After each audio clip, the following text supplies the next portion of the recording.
오늘 추수감사주일 아침 하나님 보좌 앞에 온 성도들이 같이 더불어 모여서 감사 예배를 드리게 되었습니다. 이제 한 해가 거의 다 저물어가고 있죠. 이제 한 달 조금 더 남게 되었는데 그러면 또 한 해가 가고 새로운 2016년도가 밝아오게 될 것입니다. 지나간 한 해 동안 우리 2016년도에 하나님께서 우리에게 베푸신 은혜와 사랑이 무엇이었는지를 한번 여러분 생각해 보실 수 있기를 바랍니다. 제가 이렇게 말이 빠른 거는 오늘 설교를 좀 빨리 끝내려고 하다 보니까 좀 말이 굉장히 빨라지네요. 어떤 감사한 일이 있었는가? 어떤 분들은 직장을 새로 얻으신 분이 계시죠. 어떤 분은 승진을 한 분도 계실 수 있습니다. 어떤 분은 자녀가 결혼을 해서 정말 큰 기쁨이 있는 가정이 있을 수도 있습니다. 또 자녀를 낳은 기쁨보다 더 귀한 기쁨이 손주를 본 기쁨인데 그런 기쁨을 보신 분들이 몇 가정이 되십니다. 근데 반면에 이런 기쁨의 조건, 하나님께서 허락해 주신 다 이거 하나님의 은혜와 은총으로 말미암은 것입니다만 또 이런 조건으로 우리가 본다고 한다면 이 조건 때문에 어려움을 겪는 분도 계신 거예요. 우리의 삶이라는 것은 그렇습니다. 반대로 어떤 사람은 정말 직장을 잃은 사람이 있을 수도 있죠. 직장에서 어려움을 겪는 사람, 승진이 아니라 고통을 당하는 사람도 있을 수가 있습니다. 생명을 보았다고 하지만 어떤 분은 차라리 내가 갔어야 할 그 길을 내 자녀가 먼저 간 이런 비극적인 고난을 겪는 분도 우리의 삶 가운데는 벌어지는 것입니다. 그렇다고 한다면 우리가 이러한 조건에 의해서 우리가 하나님 앞에 감사하기도 하고 감사할 수 없다고 한다. 만약에 그렇게 우리의 감사가 조건에 달려있다고 한다면 오늘 여기에 감사 예배를 드리는 주의 백성들 중에 어떤 분은 감사해도 사실상 더 많은 분이 감사하지 못할 수도 있는 것입니다.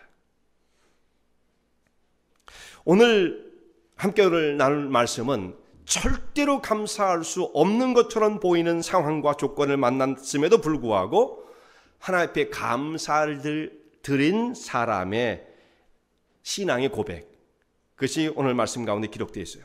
그리고 그 감사를 통해서 하나님께서 어떤 축복의 통로를 열어주셨는가에 대한 말씀이 기록되어 있습니다. 그 말씀 우리가 함께 상고하고자 합니다. 오늘 여기에 기록되어 있는 사람은 우리가 잘 아는 것처럼 다니엘입니다. 다니엘은 예루살렘 출신의 귀족 가문의 소년이었습니다. 근데 그때 바벨론이 쳐들어와서 예루살렘에 사는 왕족과 귀족들 가운데 그 중에서도 빼어나고 지혜가 있고 학문과 지식이 출중한 사람들, 쟤를 데려가면 우리나라에 이득이 될 만하겠다라고 생각하는 소년들, 또 잘생긴 애들만 뽑았어요. 겉도 잘생겼어요. 이런 아이들을 뽑아가지고 바벨론으로 끌고 가게 되어집니다. 이 일이 여호야김, 예루살렘이 망해갈 때 거의 마지막 분의 왕 여호야김 3년에 있었던 일이고 시기적으로 말하면 BC 605년에 있었던 일입니다. 바벨론으로 끌려간 다니엘은 이제 부모도 없죠. 거기에 끌려와서 포로의 신분으로 삶을 살아갑니다. 그런데 거기에서 하나님의 거룩한 백성으로서의 자기의 신분을 잃어버리지 않기 위해서 그는 끝까지 믿음을 지키고자 결심을 합니다. 내가 이 이방 땅에 와서 이방의 신을 섬기며 이방의 문화에 그 컬처에 내가 거기에 따라가지 않겠다. 이런 마음을 가지고 하나님을 바라봤던 것입니다. 이런 순전한 믿음을 가지고 하나님을 바라볼 때 하나님께서 다니엘에게 다른 소년들, 다른 나라에서도 붙잡혀온 소년들이 있었는데 그들과 비교할 수 없는 지혜와 총명을 그에게 허락해 주셨어요. 그리고 다니엘 왕이 볼 때 이 다니엘과 그 주변에 치는 친구들도 있었습니다만 그들이 다른 소년들보다는 10배나 이건 상상할 수 없는 말이라는 말씀이죠. 그런 모습으로 지혜가 있었다. 이렇게 돼 있어요. 그러면서 다니엘은 왕의 인정을 받으면서 자라게 되어지고 그러다가 어떤 날에 느부갓네살 왕이 꿈을 꾸게 되었는데 그냥 공포에 사로잡히게 되었어요. 그 꿈을 꾸고 이 꿈이 도대체 무슨 의미냐. 그 두려움에 떨 때에 다니엘이 그 꿈을 해석해 줍니다. 이것은 역사 모든 만물을 다스리시는 하나님의 계획을 당신에게 보여준 것입니다 하면서 그 꿈을 해석해 주게 되어집니다. 그리고 이 지혜를 또한 인정받아서 그는 바벨론의 가장 높은 재상, 총리의 자리에 오르게 되어집니다. 그런데 이 바벨론에 나가다가 이 나라가 얼마 후에 망하게 되어져요. 그래서 완전히 나라가 바뀝니다. 페르시아로 바뀌게 되죠. 나라가 바뀐 것처럼 왕조가 바뀌는 거예요. 느부갓네살 그 후손들이 다스리는 것이 아니라 고레스라고 하는 왕이 나라를, 페르시아라는 나라를 세우면서 바벨론을 무너뜨리게 되어집니다. 나라가 완전히 바뀌고 왕조가 바뀌었음에도 불구하고 다니엘은 그 다음 때에도 또 인정을 계속해서 받아요. 이 사람은 바벨론과 무슨 이해관계가 있는 사람이 아니잖아요. 이 사람은 유대 출신의 포로였으니까 얼마나 유능한가, 지혜가 있는가, 이걸 통해서 그는 인정받는 사람이었기 때문에 그 후대에도 다니엘은 계속해서 인정을 받아 페르시아의 그 나라에서도 아주 높은 고위직에 올라가게 되어지며 총리를 하게 되어지는 거죠. 자, 이렇게 왕조가 바뀌어도 계속해서 인정을 받게 되니까 주변에 있는 사람들이 다니엘을 어떻게 생각했습니까? 좋아하는 사람도 있지만 반면에 사람이 주목을 받고 사랑을 받게 되어지면 시기야라는 사람이 나타나게 되어지죠. 이 페르시아의 왕, 여기 보면 다리오로 되어 있는데 그 왕이 다니엘의 총명과 정직함을 보면서 그를 가장 높여서, 총리가 지금 셋이 있었어요. 전국이 120개의 도로 나뉘어 있었고 그 위에 각 그 가버너들을 두었는데 거기에 총리 셋을 두어서 이 전 지역을 다스리게 했습니다. 가버너들이 총리에게 보고를 하게 하고, 그런데 가만 보니까 모든 총리와 관리, 이 모든 사람보다 다니엘이 최고거든요. 그래서 다니엘을 제일 위에 세워서 그를 통해서 나라를 통치하고자 했습니다. 우리보다 다니엘이 더 인정을 받는 모습을 보게 될 때 그 본토 출신의 사람들이 마음이 어떻겠어요?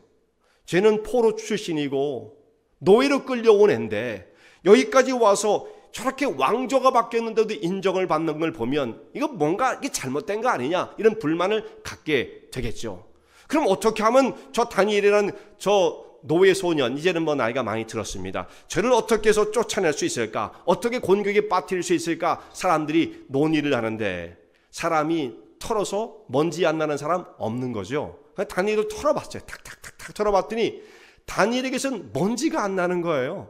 이런 사람은 참 드물죠, 물론. 어떤 비리가 있을까? 뭔가 실수가 있을까? 아무리 다니엘에게 그가 행해왔던 그 나라를 다스리는 가운데 있었던 무슨 잘못된 일, 실수, 이런 걸 아무리 찾아봐도 찾을 수가 없습니다. 그래서 이 사람들이 궁리해낸 건 뭐냐면 이렇게 해갖고는 다니엘을 무너뜨릴 수가 없고, 다니엘을 공격하기 위해서는 그가 믿는 하나님을 이용하는 수밖에 없겠다. 그가 믿는 신앙의 함정을 파서 그를 빠뜨리는 수밖에 없겠다. 이렇게 생각하게 되었던 것입니다. 자, 이게 무슨 말이냐면 그 사람들도 결국은 다니엘의 대적들도 다니엘이 어떤 사람이라는 걸 잘 알고 있었습니다. 그는 흠이 없는 사람인데 오직 하나님 말을 철실하게 섬기니까 그것을 못하게 해가지고 요 어떤 법을 틀어가지고 그를 곤경에 빠뜨리면 그를 무너뜨릴 수 있겠다 생각을 했던 것이니까 이 사람들도 다니엘이 얼마나 하나님 앞에 신실한 사람인가를 잘 알고 있었다, 그런 뜻이 되어집니다. 그래서 생각해낸 것이 무엇이냐면 다니엘이 늘 기도하는 사람인데 여기 보면 하루에 3번씩 기도를 하게 되어집니다.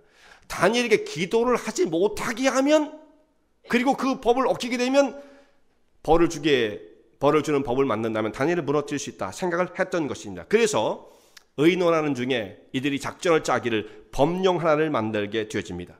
앞으로 한 달간, 오늘 여기 있는 6장 앞에 있는 쭉 말씀들 읽어보면 그렇게 되어 있어요. 앞으로 한 달간 어떤 신에게도 기도할 수 없고 누구에게도 나아가서 무언가를 요청할 수 없는 법을 만들고 오직 지금 이 나라를 다스리고 있는 다리오 왕에게만 나아가서 경배를 한다든지 기도와 같이 뭔가를 요구한다면 그것은 괜찮지만 다리오 왕을 제외한 다른 대상에 가서 무언가를 요청하고 기도를 하게 되면 그 사람은 한 달 동안 이 법령을 어기게 되면 사자굴에 던져서 형벌을 처하도록 하는 법을 만듭시다. 이게 만들어가지고 그 법령을 들고 왕에게 찾아가는 거예요. 다리오 왕에게. 왕이시, 우리가 이런 법을 만들었습니다. 앞으로 한 달 동안 왕에게 나와서 뭔가를 요구하는 그것은 괜찮지만 다른 신이나 다른 사람의 이름을 부르며 뭔 요청을 하고 기도를 하면 이 사람은 사자굴에 던져놓기로 하십시다. 다리오가 이 말을 들을 때 어떤 마음이 들었겠어요? 슬슬 사람들이 나를 신으로 알아보는구나, 이런 마음이 들었겠죠. 그런 얘기를 들을 때 기분이 나쁘지 않았을 거예요. 내가 여기다 사인을 하는 순간 나는 그냥 일반 왕이 아니라 신의 그 지위에 올라가는구나. 은근히 기분이 좋단 말이에요. 이게 뭘 의미하는지는 깊이 따져볼 겨를도 없는 거예요. 그래서 그 사람들이 요구하는 대로, 다니엘의 적들이죠, 그들이 요구하는 대로 그 법령에 사인을 하게 되어집니다. 임금의 인장을 찍었다 이렇게 되어 있습니다. 그런데 페르시아의 법은 한번 임금이 그 인장, 도장을 딱 찍으면은 임금도 다시는 그 법을 바꿀 수 없는 제도가 있었어요. 한번 법령이 세워졌는데 그걸 이렇게 바꾸고 저렇게 바꿀 수가 없지 않겠습니까? 그래서 함부로 바꿀 수 없는 이것이 법이었어요. 다니엘 한 사람을 잡기 위해서 이렇게 악법을 만들게 되었습니다. 그리고 임금의 어인이 그 악법의 실행 명령을 내리는 어인이 찍힌 것을 그가 알게 되었습니다. 자, 이 법이 무엇을 의미하는지는 다니엘이 너무나 뻔한 거죠. 이건 나 때문이구나. 나를 잡기 위한 거구나. 저들이 계책을 꾸몄구나. 음모로구나. 다니엘이 그걸 너무나 잘 아는 거예요. 근데 이것을 알고 난 다음에 다니엘이 어떻게 했는가가 참으로 중요하죠. 그는 이 법령에 임금의 어인이 찍힌 것을 알고 집에 돌아가서 예루살렘을 향하여 열린 창에서 예루살렘을 바라보고 하루에 몇 번씩, 3번씩, 5번이 이게 아니라 3번입니다. 3번씩 기도를 하게 되어집니다. 근데 여기 말씀 보면 단순히 그가 3번씩 기도했다 말씀하지 않고 그 뒤에 어떤 표현이 나오냐면 기도하며 감사했다는 말씀이 나와요. 자, 기도하는 것까지만 가지고도 야, 다니엘이 도대체 저 사람이 겁도 안 나나 봐. 자기가 죽을 줄도 모르고 어떻게 저런 일을 할까? 다니엘이 그 믿음을 우리가 깜짝 놀라만 하는데 더 놀라는 건 뭐냐면 그 뒤에 붙어 있는 말이에요. 감사하였더라. 하나님 앞에 3번씩 기도하며 감사하였더라. 도대체 무엇 때문에 다니엘이 하나님 앞에 감사를 드릴 수가 있었을까? 감사의 이유가 무엇입니까? 지금 그는 죽게 되었어요. 이런 상황에서 어떻게 감사가 나올 수가 있느냐 이 말이에요. 다니엘이 어떻게 감사했을까? 자, 우리가 이제 이런 말을 흔히 듣습니다. 어떤 상황 가운데 처하더라도 불평하지 말고 그냥 감사를 하십시오.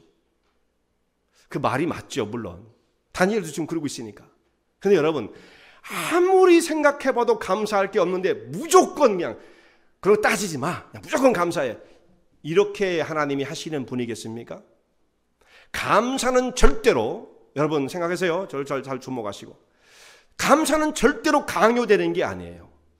어떻게 감사를 너 감사해. 감사해야 되지. 그건 감사가 아닙니다. 절대로 하나님은 우리에게 감사를 강요하지 않으시는 분이십니다. 그렇게 강요되어진 감사는 감사가 아닌 거예요. 우리는 가끔 보면 그렇게 너무 일방적으로 말씀을 들을 때가 있어요. 무슨 상황이든 하여튼 그냥 감사해요. 감사해. 그러면 하나님은 우리에게 축복을 주신다. 이렇게 우리 신앙을 이해하는데 그것은 사실은 아니에요. 하나님이 그런 맹목적이고 무조건적인 감사를 요구하신 분이 아닙니다. 절대로 하나도 감사할 것이 없는데 어떻게 감사해요? 그게 뭐예요? 거짓이라는 것입니다. 감사할 게 없는데도 감사합니다 하는 것은 거짓이에요. 거짓. 그런 거 하지 마세요. 그건 신앙이 아닌 것입니다. 근데 다니엘은 지금 감사할 것이 없는데 어떻게 감사했어요? 그럼 이 사람 거짓말하는 겁니까? 아니죠. 그러니까 이럴 때 이제 감사라면 뭐라고 감사를 해야 되나? 하나님, 저는 내일 드디어 날이 왔습니다. 저는 내일 사자굴로 갑니다. 감사합니다. 이 말이 맞아요, 안 맞아요? 네? 이런 감사는 없는 거예요. 그 말이 맞아요? 저는 사자를 내일 만나게 되었습니다. 감사합니다. 이건 말이 안 되는 겁니다. 그럼 다니엘이 뭘 가지고 감사했을까? 성경의 말씀 보면 그가 무엇을 가지고 감사했다고 하는 감사의 이유는 나와 있지 않아요. 그러니까 제가 지금 드리는 말씀은 성경에 기록되어 있는 다니엘이 이것 때문에 감사했다라는 그 말씀은 여기에 없습니다. 그러나 다니엘의 신앙과 성경이 전체적으로 말씀하시는 것 가운데에 그 말씀을 정리하면 이 다니엘이 무엇으로 하나님 앞에 감사했던가를 깨달을 수가 있어요. 한 줄도 없지만 우리가 그런 생각들을 해낼 수가 있어야 되는 거예요. 도대체 다니엘은 무엇 때문에 감사를 했던 것일까? 분명한 것은 이거죠. 어떤 조건, 삶의 지금 내 주변에 일어나고 있는 어떤 조건 때문에 감사한 것은 아니다라는 말씀입니다. 만약에 우리가 그렇게 되어지면 정말 어떤 사람은 감사할 수도 있지만 어떤 사람은 원망과 불평이 나올 수도 있는 거예요. 근데 중요한 건 그렇습니다. 정말 어떤 상황 속에서도 원망과 불평을 해서는 안 되는 거예요. 왜냐하면 감사할 것이 너무나 많기 때문입니다. 다니엘은 어떻게 하나님 앞에 감사를 드렸을까? 그가 하나님 앞에 감사를 드린 조건들을 여러 가지 생각할 수 있을 것입니다. 그런데 그 중에 오늘 시간도 없고 세 가지만 제가 말씀을 드릴 거예요. 다니엘이 뭘 가지고 감사를 했을까? 성경에 한 줄도 없어요, 물론. 우리가 상상을 해야 됩니다. 다니엘의 신앙과 성경적 흐름, 하나님 말씀의 약속의 흐름을 통해서 우리가 상상을 해야 되는데, 첫 번째는 그가 하나님의 언약을 두고 감사했을 것이다. 어떻게 알아요? 알 수가 있어요. 자, 여기 한 가지 힌트가 나오죠. 그가 기도할 때 어떻게 했습니까? 예루살렘을 향하여 난 창문, 그 앞에 가서 창문을 열어놓고 하나님께 기도를 드리며 감사했던 거예요.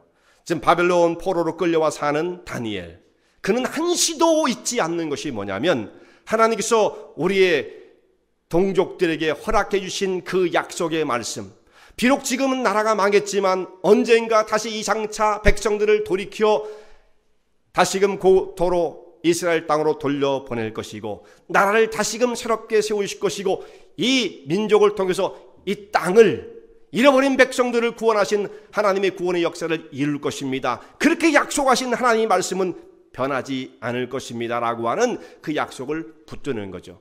이것은 어떤 환경에서도 안 변하는 것입니다. 사자굴 앞에서도 안 변하는 것입니다. 이 언약의 말씀을 붙잡는 거예요. 세상은 너무 변화되고 잠깐 있다가 사라지고 변질되어지고 다 시들어버리고 많은 것들이에요. 그러나 하나님 말씀은 세세의 영원토록 무궁한 것입니다. 이 약속의 말씀을 붙잡는 거예요. 우리의 민족을 하나님께서 이렇게 사용하실 것입니다. 이 약속을 주시고 어김없이 이루실 하나님을 사랑하며 하나님을 바라보며 그가 감사를 드립니다. 두 번째로 변하지 않는 것이 뭐겠어요? 이게 변하지 않는 것을 붙잡고 지금 감사하는 거예요. 그가 생각하면 하나님의 거룩한 성품, 하나님의 속성, 하나님은 변함이 없는 분이에요. 하나님의 하나님 되심을 생각하며 감사를 드리는 거예요. 모든 천지 만물을 지으신 전능하신 하나님, 내가 비록 환난 가운데 처해 있어도 하나님이 천지를 지으신 이 사실은 변함이 없습니다. 이 땅을 다스리시는 하나님의 권세와 능력은 변함이 없습니다.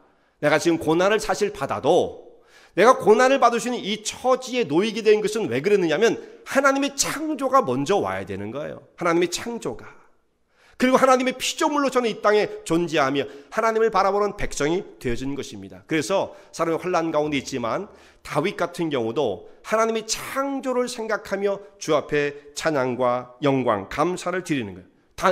다윗이 보니까 시편 139편에 다윗이 하나님 앞에서 감사하는 장면을 보면 하나님, 내가 주께 감사함은 주께서 나를 지으심이 신묘막측하심이라. 좀 어려운 말이죠.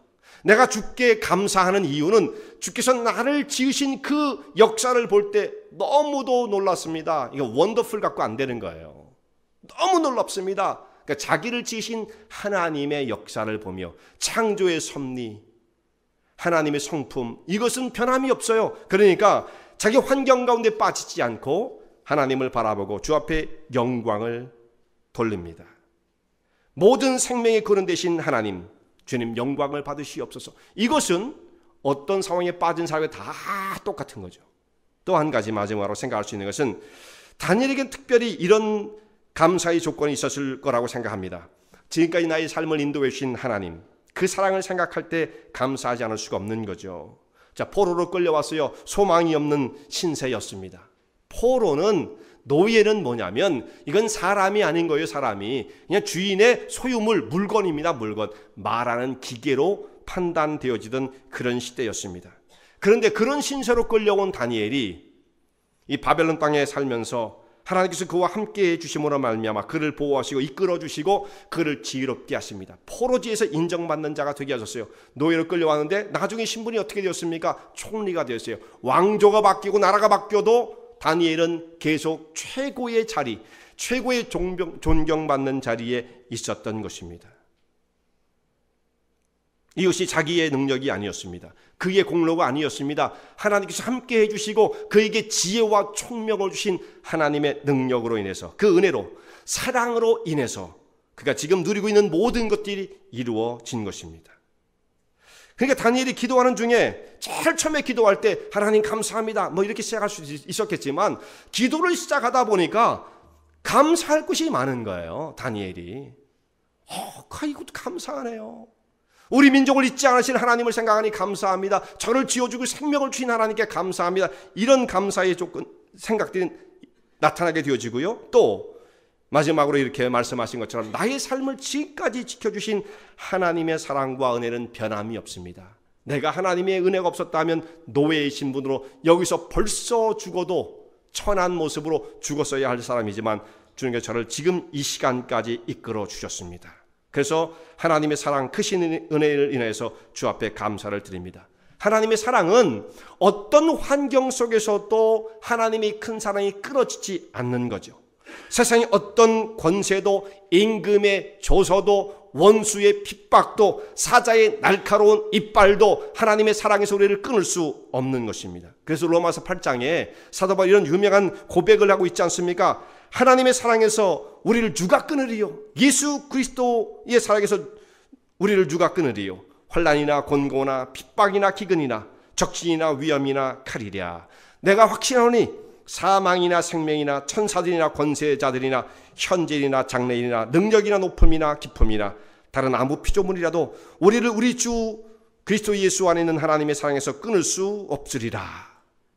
내가 미움을 받아 사자굴에 떨어진다 할지라도 하나님의 사랑에서 나를 끊을 수 없을 것이라는 이 고백을 갖게 되질 때 그가 하나님의 사랑 때문에 감사할 수가 있는 것입니다. 그러니까 여러분, 그냥 아무것도 모르고 무조건적인 감사, 그건 거짓말을 하는 겁니다. 하나님 우리에게 거짓말을 절대로 강요하지 않으세요. 감사를 깨닫고 감사를 해야 합니다. 돌이켜보니까 너무나 감사할 것이 많은 거죠. 근데 이렇게 하나님 앞에 감사를 드리면, 감사는 뭐예요? 기적을 만드는 것입니다. 기적을 열어줘요. 그가 정죄를 당해서 이제 30일 동안 아무도 기도하지 말라고 했는데 기도하다가 걸렸잖아요. 고소를 당하지 않습니까? 그래서 그는 사자굴에 던짐을 받았지만 하나님께서 다니엘을 보호하십니다. 사자들의 입을 봉하여 다니엘을 해치지 못하게 하시고 온전한 모습으로 다니엘이 다시 사자굴 밖으로 나오게 하셨기에 하나님께서 기적을 다니엘에게 보여주신 것이고 그 주변에 있는 사람들도 하나님의 보호하심을 체험하게 하셨습니다. 대신 원수가 그 사자굴 속에 들어가게 되어지죠. 자, 다니엘이 이렇게 하나님 앞에 감사를 드릴 수 있었던 것처럼 우리 신앙의 선조들도 하나님 앞에 이 조건 없는 감사를 드렸던 적이 있었어요. 자기들이 처한 상황 속에 보면 참 고통이었지만 하나님 앞에 감사한 믿음의 선조들이 있었습니다. 1620년에 우리가 추수감사절을 얘기할 때 항상 제가 이 말씀을 드리지 않을 수가 없어요. 신앙의 자유를 찾아 영국을 떠나서 이 보스턴 지역의 플리머스라는 곳에 도착한 청교도들이 있었습니다. 이들이 메이플라워를 타고 102명의 청교도들이 미국의 그 신대륙에 찾아왔습니다. 신앙의 자유를 찾아왔죠. 그런데 1년이 지나고 나니까 102명의 사람 중에 44명이 죽었습니다. 그러니까 한 절반 정도가 죽은 거예요. 그럼 1년 동안 일주일 지나면 또 한 사람 죽고 일주일 지나면 또 한 사람 죽고 이 정도로 시간 속에 계속 사람이 죽었던 것입니다. 자, 우리 주변에 있는 사랑하는 식구가, 가족이, 아버지와 엄마가, 내 자녀들이 이 세상을 먼저 떠나게 될 때 얼마나 힘든 과정을 겪었겠어요. 그것도 여기 와서 정착해서 신앙을 지키고자 하는 사람들을 이들이 얼마나 혹독한 시련을 겪은 것입니까? 이민 와가지고 여러분 한 번쯤 울어보지 않은 분들이 없으실 것입니다.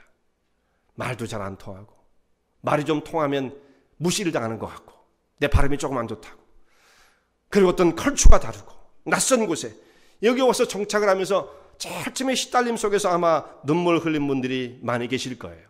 요즘 온 분들은 눈물을 안 흘려요. 왜 그렇습니까? 다 선배들이 와서 다 털을 닦아놓고 살만한 곳을 만들어놨기 때문에 그게 가능한 것이지 여러분이 세기 때문에 그런 건 아니에요.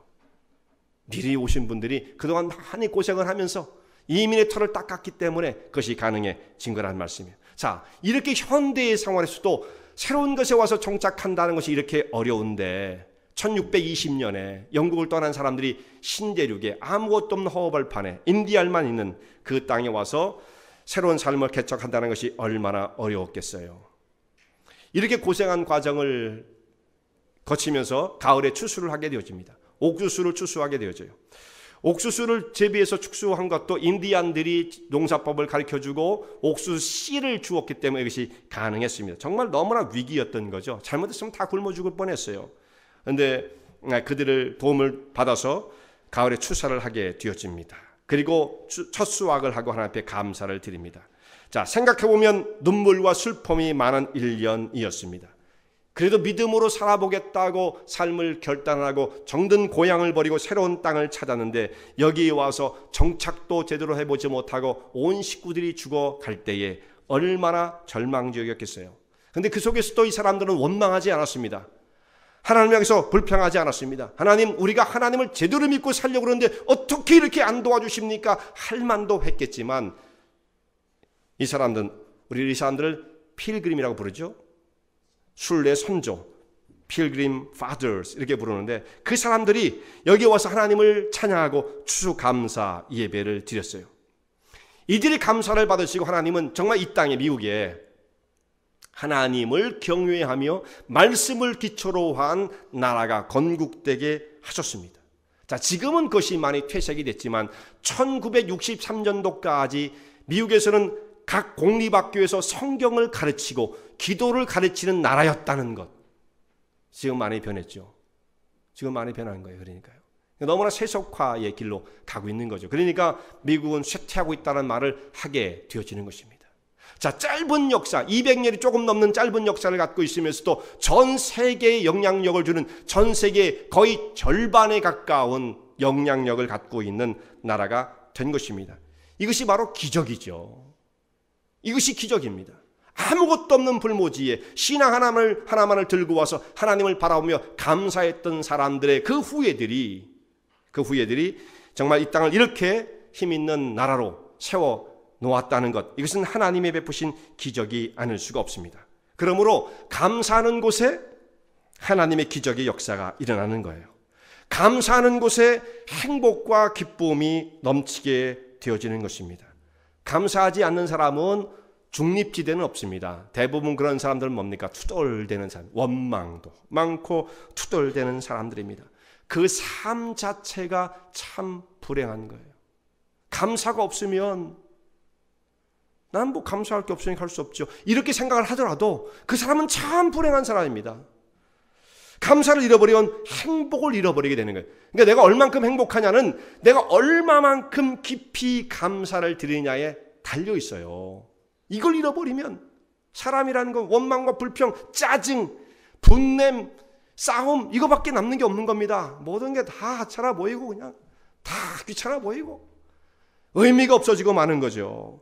그래서 탈무드에 이런 말이 있어요. 감사를 모르는 자를 벌하는 법을 하나님께서 만들지 아니한 것은 감사를 모르는 자를 이미 불행으로 벌하셨기 때문이다. 감사를 안 하잖아요. 감사하는 사람도 이런 벌 받아야 돼. 이렇게 하실 필요가 없는 것은 이미 불행이라고 하는 벌을 받고 있는 거예요. 사람이 감사하지 않은 사람은 그 상태가 바로 그런 벌을 받고 있는 상태다, 이런 말씀이죠. 자, 감사할 줄 모르는 사람 불행의 벌을 받고 있다. 감사하지 않는다고 해서 그 사람을 무슨 감옥에 보내고 무슨 형량을 때리고 그런 것은 없어요. 그러나 이미 그 사람은 불행이라고 하는 심판을 받고 있습니다. 그 삶 자체가 불행하다, 그런 말씀이에요. 그러니까 감사할 줄 모르면 그것만큼 더 큰 불행은 없다는 말씀이에요. 내 생에 요즘 마음이 좀 울적하고 감사하고 기쁨이 없고 우울하고 울적하다. 이유가 뭔가? 감사가 내 삶 가운데 사라졌기 때문이에요. 나는 찾아봐도 감사할 게 없는데요. 그 감사는 성도들의 그 삶의 한 가지의 조건에 달려있지 않은 것입니다. 변하지 않는 근본적으로 우리 삶을 채우신 하나님의 위대하신 은혜와 사랑 때문에 감사하는 것이지, 한 가지를 붙잡고 그것이 있으니까 감사하고 그것이 없으면 저는 불평해요, 그것은 신앙이 아닌 것입니다. 그런데 하나님 앞에 이렇게 작은 것을 붙잡고 하나님 앞에 감사하면 하나님이 더 큰 은혜와 축복으로 우리의 삶을 풍요롭게 하십니다. 그리고 더 나아가서 기적을 체험하게 하시는 거예요.